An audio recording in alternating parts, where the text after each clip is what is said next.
Under the cola tree, our stories unfold. Drums speak the past in rhythms bold. Did you know that Isa Ifi in the Igbo traditional society was an ancient oath and fidelity test used to settle accusations of adultery and restore trust? You're welcome back to Igbo tradition, my heritage, and today I'll be discussing about an ancient Igbo tradition called Isa Ifi. If you have not subscribed to my channel and you like what I'm doing here, make sure to subscribe to my channel, like my videos, use the comment section to share your thoughts, and also share my video. Thank you. Isa Ifi. Isa Ifi is an ancient Igbo oath and fidelity tests. What is Isa? Isa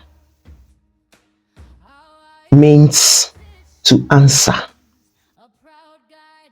Ifi, it's an Anambra dialect. It means reason. Ifi, Makifia, because of him or because of her. That's the reason for doing something. In an Anambra language, that's the dialect, Anambra dialect, Ifi.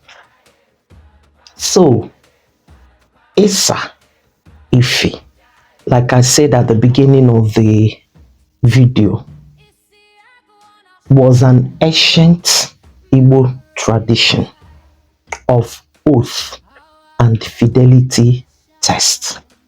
Isa Ifi was an oath taken by a lady before her final stage of marriage, or before a woman who was separated from her husband for a long period of time rejoined her husband back. So it was an oath taken by such woman to affirm her innocence, to clear doubts or suspicions or accusations of adultery. So such a woman was brought before the community to declare her innocence. How was it done? A woman who was to go for her final stage in marriage, who was betrothed or engaged, before they finalized her marriage rites and brought her into the husband's family. Such a woman underwent such oath. For some of us that read the book written by Chinua Achebe, Things Fall Apart, we saw that practice there at Okonkwo's maternal home. His uncle's name, Uchendu, the son, the youngest son, that wanted to take up a bride. She underwent that oath called Isa Ifi. Why was it important? The pre-colonial Igbo society was largely patrilineal. Inheritance, ancestral lineage, land ownership, identity, all these were passed or are passed through the father's family. So, because of that, the certainty of the children's paternity was very, very important to avoid problems and to maintain inheritance and peace in the family. Also, it was believed that any woman involved in adultery without confessing it, such acts would bring calamity to her and to the family. How was this oath performed? A woman would sit at the center where she was encircled by Umuada, some elders and priests, with a sacred object in her hand. They said mostly live chicken. She would be asked questions pertaining fidelity, whether she was with any man and things like that. So after all the questions and answer, the chicken will be taken from her and be slaughtered, the blood poured on the ground, which signified the words she spoke had, connection with the earth and the ancestors. Meaning, if she had lied, she would be struck by the ancestors and the earth goddess. And it was said that because of the severe punishment such a person that lied did get, that it was better they always confessed before getting to that oath taking. So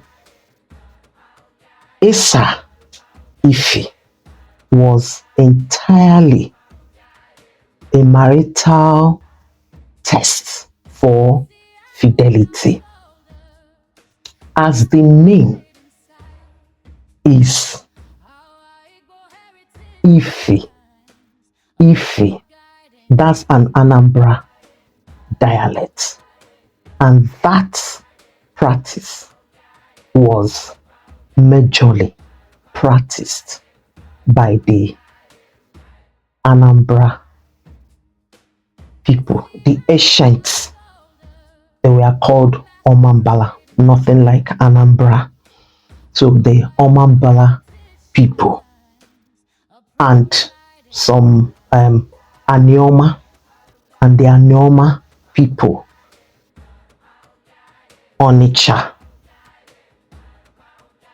So, and partly they said some path of the southern Igbo land too, some part of southern Igbo land too.